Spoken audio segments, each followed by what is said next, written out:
Imagine that you're watching Illinois battle Michigan at Memorial Stadium. Michigan gets a first down, and the referees then make a rule that Michigan gets a first down every 5 yards from now on. By the time they get to midfield, the referees have decided that Michigan's first touchdown will be worth 14 points. This situation, which former presidential candidate Morris Udall once described, is precisely what the modern primary system is like. Because my partner and I believe that Udall is correct and that the system is filled with unfair advantages, we stand in firm affirmation of the resolution. Resolved. The United States should hold all presidential primary elections on the same day. We offer three main reasons why this resolution should be affirmed.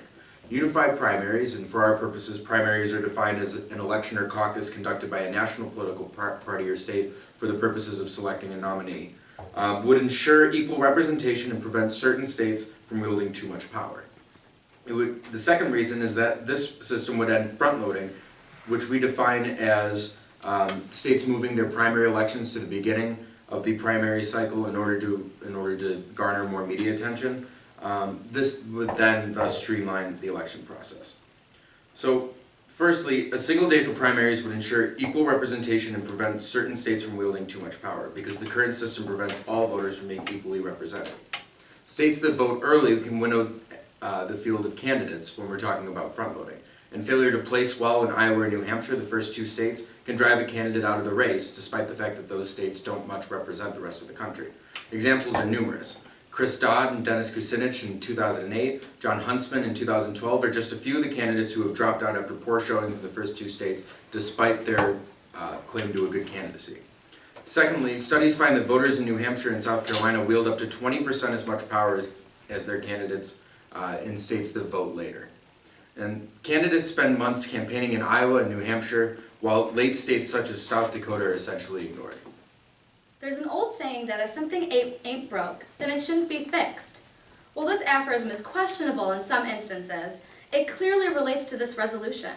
Since the status quo provides numerous benefits, and changing it would cause a number of dangerous losses, we stand in firm negation of the resolution resolved that the U.S. should hold all presidential primaries on the same day. We offer the following two reasons for this stance. One, lengthy primaries do in fact help inform the public of the candidates. And two, the current primary system allows for parity between the candidates.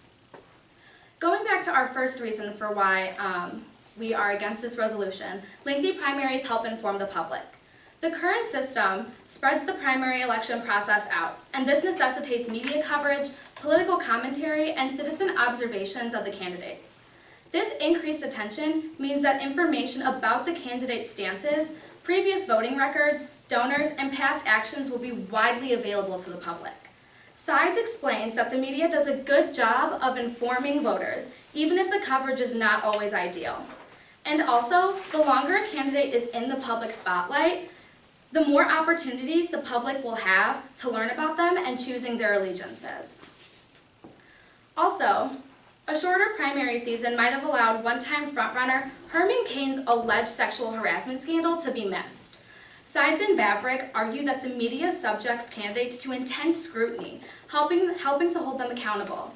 Now, would anybody want someone as Herman Cain, who had that sexual harassment scandal, to be president of the United States?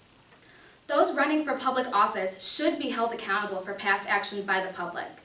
By having lengthy primaries that do help inform the public, it helps decrease corruption within our government, which we already have enough of, increasing openness in government, and it ensures a field of respectable candidates throughout both political parties.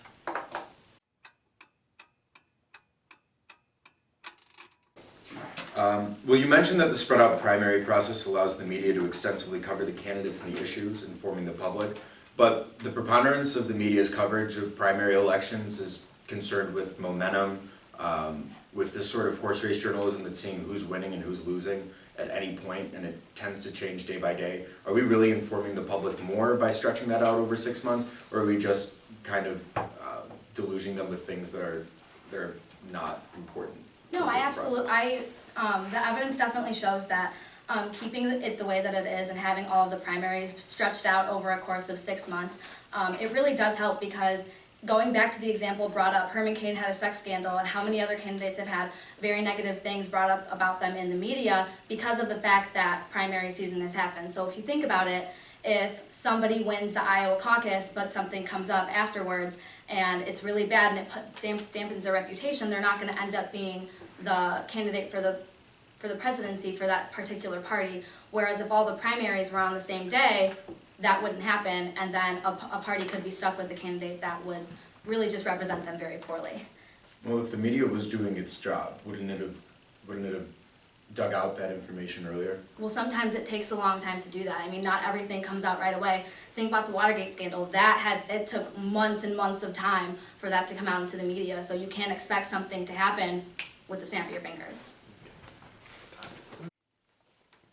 To continue on my partner's second point on why single-day primaries would prevent certain states from wielding too much power, the populations of these early states, like New Hampshire and Iowa, are not representative of the entire U.S. general population. They have particularly low minority populations. Juliet Lapidos notes that Iowa is 88.6% white and New Hampshire is 92.2% white. This contrasts to the national population, which is 63.7% white. A single day for primaries would ensure that more representative electorate made their choice for the nomination rather than Iowa and New Hampshire for choosing the nation. It would also end front-loading and streamlining in the election process. The current system rewards front-loading. The earlier states schedule their primary elections, the more attention they will receive from the candidates in the media. Iowa and New Hampshire attract nearly half of the media coverage in the primary season. States engage in the race in front-loading, pushing the elections earlier and earlier and lengthening the electoral process. Front-loading is unfair to later states. A single day where all states were to vote at the same time would end front-loading and shorten the election process significantly. It was mentioned earlier that the spread-out primary process allows media to extensively cover the candidates and the issues informing the public. But what little coverage there is gets ignored for most. Furthermore, most of this coverage can twist the democratic process. In 2004, infamous Howard Dean scream was replayed extensively after Dean's defeat in Iowa. This media coverage eventually branded Dean's campaign, the frontrunner at the time, as unstable and strange. This contributed to his dropping out of the race. Our argument is better because we have clear examples from the past, quantitative research from well-respected sources and journalistic coverage, and it shows that the information the public gets is far from beneficial. Most people are aware of the problems with the media coverage, and there's no reason to believe that it will magically change if we stick to the status quo. So to preface what I'm about to talk about, half of my time will be spent furthering our case on why the status quo should remain the same, and the other half will be offering a rebuttal to a point that the affirmative team had made. So to further our argument, we contend that the current system allows for parity between the candidates. Candidates with larger war chests or have more donors, and those donors tend to dominate elections by spending heavily on the early states. However, there are alternatives for less funded candidates. These candidates can develop more creative campaign strategies and work without the benefits of big money. For example, despite trailing Hillary Clinton in total funds, Barack Obama won the Iowa caucuses and the resulting momentum with help from celebrity campaigners such as Oprah Winfrey and grassroots-based strategies.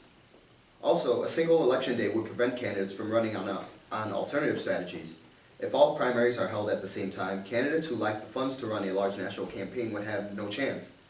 In the current system, they can gain momentum from later smaller states, but this would be impossible with a one-day primary. See our earlier subpoint on Obama in 2008 for this. So, in general, money talks. Successful campaigns tend to be the campaigns that spend the most money. Without the current system, democracy is further diluted to who can raise the most money early on.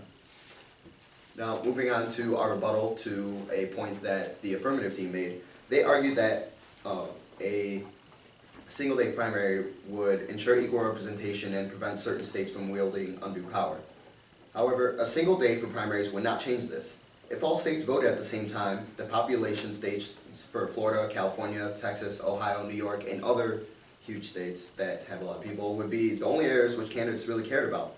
And unless these states are completely representative of the entire nation, which they are not, then the resolution wouldn't be accomplished.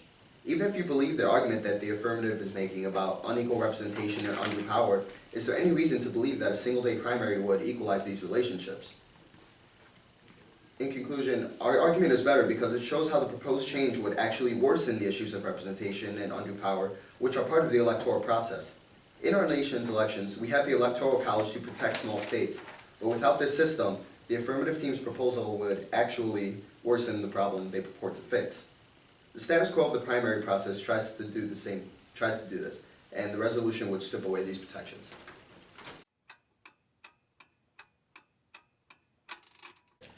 So, is there any reason to believe that a single-day primary would equalize the relationships of the power differential that are currently unequal between the states?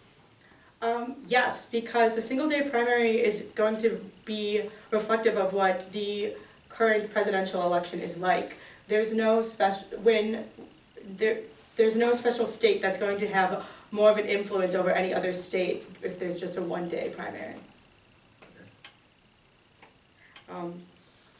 Where is the evidence that shows that there's parity in the status quo, that there's that these strategies actually work and allow multiple,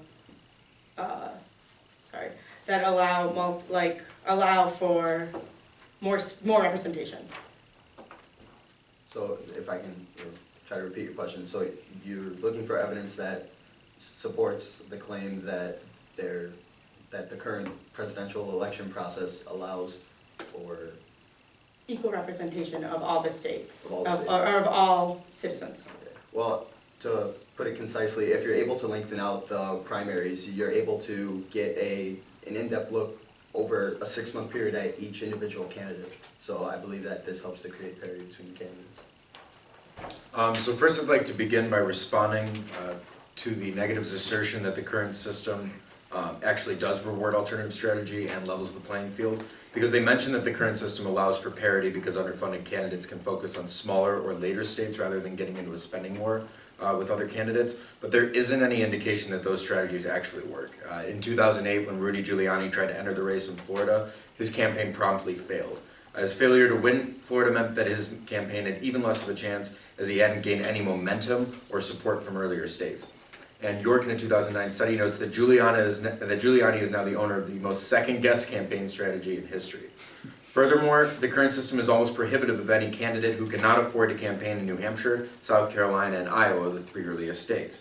Failure to succeed in one of those states lowers the likelihood that that candidate can raise funds or solicit donations, despite the fact that those states are neither representative of the general population, nor do they comprise a significant proportion of the population as a whole.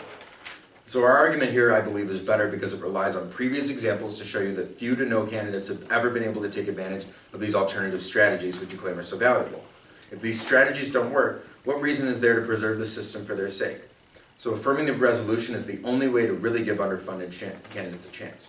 We'd also like to respond to your response to our first contention, in which you said that the resolution wouldn't fix the issue of unequal power for certain states because larger populous states will still wield more influence than other states. But what's important is not the issues with population, as that's unavoidable in a democratic society. In other elections, all citizens in the populous states get to vote on the entire slate of candidates, but this isn't the case in primaries. As we stated earlier, New Hampshire and South Carolina wield up to 20% more influence than any other state. Since this is clearly unrelated to their size and instead is related to their primacy, we can see that there is still a major flaw with the status quo, which the resolution would fix.